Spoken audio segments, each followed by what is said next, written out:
So let's take a look at part G. We've got this problem, 32-inch cubed volume box with a square base and no top. I drew a little picture of it. Yeah, skills. What's the length of the base that will minimize surface area? So we have two different things happening here. We've got volume and we have surface area, but we're also trying to minimize. So this is an optimization problem where we're either trying to get the maximum or the minimum, and we're talking globally. And so if I want the global minimum, that's going to occur either at an endpoint or at a critical point. And we're minimizing surface area. So surface area is definitely the equation that I want to work with when I'm finding the derivative. However, we also have this volume situation. So we're going to need both.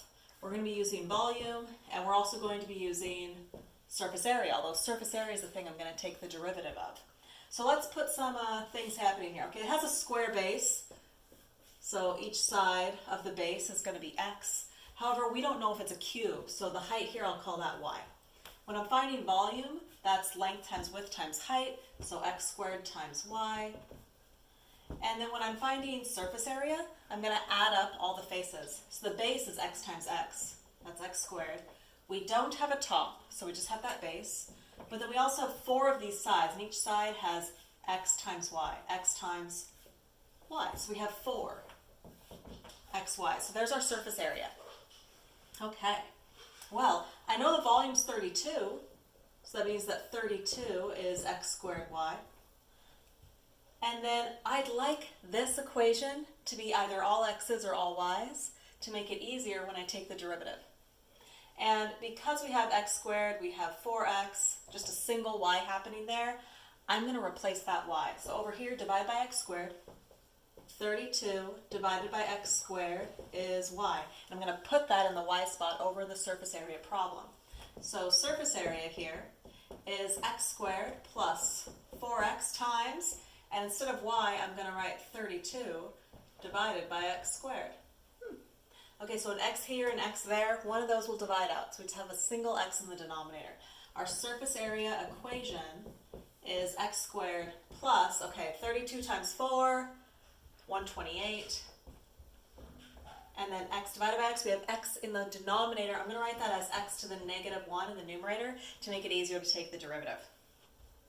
So now that I have this equation down to a single variable, I'm going to take its derivative and get critical numbers.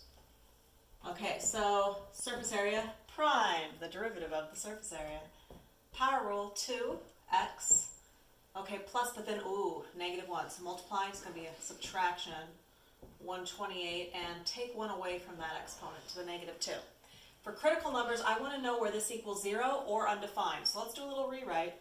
This is 2x minus 128 over x squared.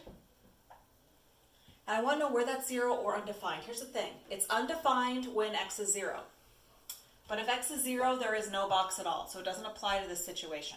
I'm not worried about undefined for this situation. I just want to know where this equals 0. So let's get a common denominator. I'm going to multiply by x squared on top and bottom, so the denominator is the same. So I have 2x cubed minus 128 all over x squared equals 0. And what's nice is that when a fraction equals 0, it's the numerator that equals 0. So I'm actually looking at this 2x cubed minus 64 equaling 0, giving us an x value of 4. X cubed minus 64, cube root of 64 is 4. Now what's also neat is that if you had a calculator here, you could have graphed this and looked at the graph for where it equaled 0, and you would have gotten 4. Now we want to know if that's a minimum or not. So I'm going to do a little line test with the derivative of surface area. We're going to test 4. If I go to the left of 4, say I plug in like 1. Right back over here, if I plug in 1 to this, we're going to get a negative divided by a positive. So negative. Awesome. Over here, maybe I'll plug in 10. If I plug in 10 here, we'll get a positive on top divided by a positive. That's positive. So I can see that the surface area is decreasing and then increasing, resulting in a minimum there at x is 4. So x is 4 is the length of the base that's going to minimize the surface area. Yeah, I I miss y'all. Have a great day.